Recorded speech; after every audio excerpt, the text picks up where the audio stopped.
Madam నమస్తే అండి. మరి ఈరోజు రాష్ట్రంలో కానీ చంద్రబాబు నాయుడు గారి చరిత్రలో కానీ హత్యా రాజకీయాలు ప్రేరేపించిన వ్యక్తి, హత్యా రాజకీయాలు చేసిన వ్యక్తి, ఎన్టీఆర్ని చంపిన వ్యక్తి చంద్రబాబు నాయుడు అని చెప్పి గుడివాడ అమర్నాథ్ మాట్లాడుతున్నారు. ముఖ్యంగా దస్తగిరి హత్యకు సంబంధించి కూడా జగన్మోహన్ రెడ్డిని కావాలనే ఈ విధ వ్యక్తిత్వ హననం చేస్తున్నారని చెప్పేసి కూడా గుడివాడ అమర్నాథ్ మాట్లాడుతున్నారు. ఎలా చూస్తారు అసలు?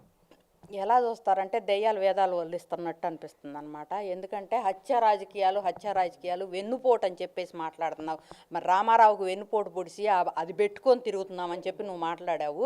మరి నీ మీద కూడా ఒక రూమర్ ఉందయ్యా. మరి రాజశేఖర రెడ్డి చనిపోవటానికి కారణం కూడా నువ్వేనని అనుకుంటున్నారు. మరి ఆ కారణం ఏంటో తెలియదు కానీ మరి రిలయన్స్ వాళ్ళు మా నాన్న చంపారని చెప్పేసి నువ్వు విర్రవీగి ఆ తర్వాత తీసుకొచ్చి ఆ రిలయన్స్ వాళ్ళకే మరి ఏ రకంగా అయితే రాజ్యసభ సీట్ ఇచ్చావు ఇవన్నీ చూస్తూనే ఉంటావు. ఇవాళ దస్తగిరి హత్య అంటావా? మరి వాళ్ళు పేరుని నాని ఫాలో అవుతున్నారు. ఇంతకుముందు రఫర్ డైలాగులు చెబుతుంటే అరే చీకట్లో కన్ను కొట్టి తెల్లారి చంపేసి తెల్లారిపోయి వాళ్ళని పరామర్శించాలరా అని చెప్పి అసలు ఒక ఇదైతే చెప్పాడు.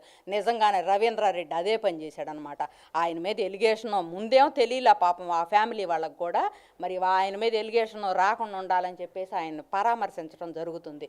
పరామర్శించడం జరిగి ఈ 4 రోజుల నుంచి మరి వీళ్ళు ఇంకేముంది జగన్మోహన్ రెడ్డికి వాళ్ళ బెనామీగా ఆస్తులు దాగి 100 కోట్లు మరి ఇదయ్యి ఉన్నాడు అని చెప్పి ఆ దస్తగిరి బెనామీ అని చెప్పి ఏదో వాళ్ళది ల్యాండ్ ఏదో విషయాలు తేడా వచ్చినాయి అందుకని వేసేసారని చెప్పేసి వాళ్ళు చెప్పుకుంటే ఇవాళ వాళ్ళ వైఫ్ని తీసుకొచ్చి మీడియా సమావేశం పెట్టించడం జరిగింది.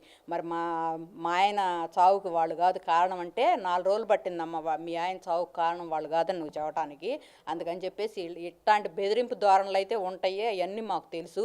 మరి ఇంతకుముందు రోజుల్లో వివేకానంద హత్య చేసి నారాసుర రక్త చరిత్ర అని చెప్పావు. మరి ఆయన టైంలో సరే ఆయన హయాంలో జరిగింది. ఇవాళ పాపం గుడివాడ అమర్నాథ్ గారు కూడా చెబుతున్నారు రాజారెడ్డి గారిని కూడా చంపింది చంద్రబాబు హయాంలోనే అని. చంద్రబాబు హయాంలోనే చంపితే తర్వాత మీరు హయాంలో వచ్చారుగా. మరి వచ్చినప్పుడు మరి మీ 5 సంవత్సరాలు మరి మీరేం గాడిదలు కాశారా? మరి ఏ రకంగా అయితే గుడివాడ అమర్నాథ్ మాట్లాడుతున్నాడో మరి ఇవాళ మరి వాళ్ళన్నిటి కారణాలు తీసుకొచ్చి మరి జైలు శిక్ష వేయకపోయావా? మరి ముందు గుండెపోటు అని ఎందుకు చెప్పావు? తర్వాత గొడ్డలపోటు ఎట్టా అయింది? ఆ గొడ్డలకు కారణం ఎవరయ్యారు? మీ అందరు ఎన్ని అవకాశాలు చూసి మరి ఏం మాట్లాడుతున్నారో ఏం చెబుతున్నారో నాకైతే నిన్న మొన్నట్లో ఒక రోమర్ ఒక ఛానల్లో కూడా చూడటం జరిగింది.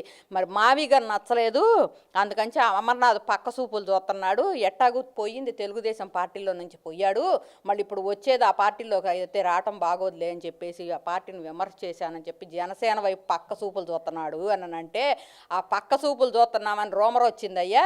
నువ్వు ప్రెస్ మీట్ ఖచ్చితంగా పెట్టాల్సిందే అని చెప్పి పెట్టించిన బాపతని ఇది అందరికీ తెలుస్తుంది. అందుకని చెప్పేసి హార్ట్ఫుల్గా చేసే పనికే నువ్వు మాట్లాడాలి. అమర్నాథ్ గారు మరి పరిశ్రమల గురించి కూడా మాట్లాడుతున్నాడు. మరి మా క్రెడిట్ స్టోరీ అని చెప్పేసి మాట్లాడుతుంటే మా హయాంలోనే వచ్చింది ఇది అని అంటే మీ హయాంలో వచ్చి ఆ తర్వాత ఎలక్షన్కి కూడా సంవత్సరం టైం ఉంది. ఆ సంవత్సరం టైంలో వీళ్ళు ఎందుకు శంకుస్థాపన చేయలే? మరి ఇప్పుడు ఎందుకు శంకుస్థాపన చేశారు? మరి ఇప్పుడు కూడా మేము వస్తాము 3 సంవత్సరాలు కళ్ళు మూస్తే చాలు మేము వస్తాము మేము వచ్చినా బెడుదురు గారని చెప్పి మీ హయాంలో వచ్చిన వాళ్ళేగా, మీ మాటిని వచ్చిన వాళ్ళేగా, వాళ్ళని తీసుకొచ్చి మరి మేము వస్తున్నాము 3 సంవత్సరాల తర్వాత అప్పుడు బెడుదురు కానీ ఆగని చెప్పి ఎందుకు చెప్పలేదయ్యా? అంటే గుడివాడ అమర్నాథ్ చెప్తున్న పాయింట్ ఏంటంటే ఈ చంద్రబాబు నాయుడు గారు వచ్చిన తర్వాత ఒక్క కంపెనీ తీసుకొచ్చారా? ఇప్పుడు గూగుల్ కానీ ఏదైతే మొన్న స్టీల్ ప్లాంట్ శంకుస్థాపన చేశారో అది కానీ ఇప్పుడు వస్తున్నటువంటి రెన్యూ ఎనర్జీకి సంబంధించిన ప్లాంట్ కానీ ఇవన్నీ మేమే అమోయిల్ చేసుకున్నాం, మేమే తీసుకొచ్చాం. ఈరోజు క్రెడిట్ చోరీ చంద్రబాబు నాయుడు చేస్తూ ఉన్నాడు. దమ్ముంటే మీరు తీసుకొచ్చిన కంపెనీ ఏంటో చెప్పండి అని చెప్పేసి ఆయన అడుగుతూ ఉన్నాడు.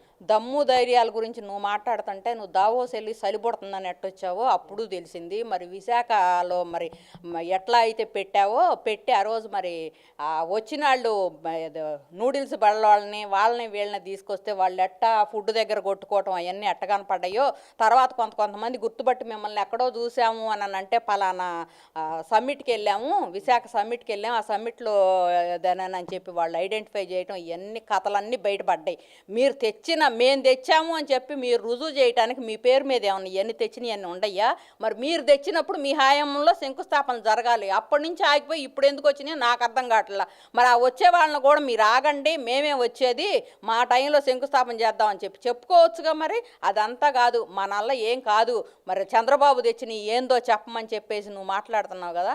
చంద్రబాబు అన్ని ప్రాంతాలకి మీరు 3 రాజధానులు అన్నారు, ఆయన 3 ప్రాంతాలు అభివృద్ధి చేసి ఇవాళ తిరుపతికి ఏం తేవాలి, రాయలసీమ ప్రాంతం ఎట్లా అభివృద్ధి చెందాలి, మరి అమరావతి ఇది ఎట్లా, మరి ఉత్తరాంధ్ర ఎట్లా ఏదనేది అంతా సమన్యాయం చేస్తూనే ఉన్నాడు. అవన్నీ జీర్ణించుకోలేక అన్నీ మా క్రెడిట్ స్టోరీ నేను చెప్పలేక చచ్చిపోతున్నారు. మీ క్రెడిట్ స్టోరీ ఏంటంటే మీరు ఎన్ని కంపెనీలను వెనక్కి పంపించారో చెప్పమంటే మేము ఇప్పుడు అనర్గళంగా చెప్పగలుగుతాం. అవన్నీ మీ క్రెడిట్ స్టోరీ. మరి ఏ రకంగా అయితే కియా కంపెనీల్లో మరి మాధవ్ గారు ఎట్టయితే పోయి ఆడ హల్చల్ చేసి వాళ్ళని అనుబంధ సంస్థ ఇక్కడ పెట్టకుండా ఎట్టెళ్ళగొట్టాడో, మరి ఆదాని డేటా సెంటర్ కానీ మరి గూగుల్ వాళ్ళు కానీ ఆ టైంలో మీ టైంలో ఎందుకని పారిపోయారో ఇప్పుడు ఎందుకు వచ్చారో అర్థం చేసుకోకుండా మా క్రెడిట్ స్టోరీ అని చెప్పి అంటున్నావు. మీ మీద నమ్మకం అపనమ్మకంతో ఉండారు కాబట్టే అప్పుడు వచ్చినా కానీ ఎంఓయూలు చేసుకొని మరి ఇక్కడ మేము శంకుస్థాపన చేస్తున్నాం చేసే పక్షం లేదు. అందుకని చెప్పి ఇవాళ ఏమి తట్టుకోలేని పరిస్థితి అన్నమాట. ఆంధ్రప్రదేశ్కి ఇప్పటికే 8,000 కోట్లు పెట్టుబడులు వచ్చినాయి ఎక్కడన్నా కానీ అని, ఆ 8,000 కోట్లు వచ్చినాయి అని ప్రజల్లోకి పోతుంది అని చెప్పేసి దాన్ని తట్టుకోలేక మీ ఇష్టం వచ్చినట్టు ఇట్ట మాట్లాడుతున్నారు. మరి నువ్వు ముందు పక్క సూపులు చూడకుండా నిన్ను కంట్రోల్ చేయాలనే ఈ ప్రెస్ మీట్ పెట్టించారు, అదొకటి గుర్తు చేసుకో.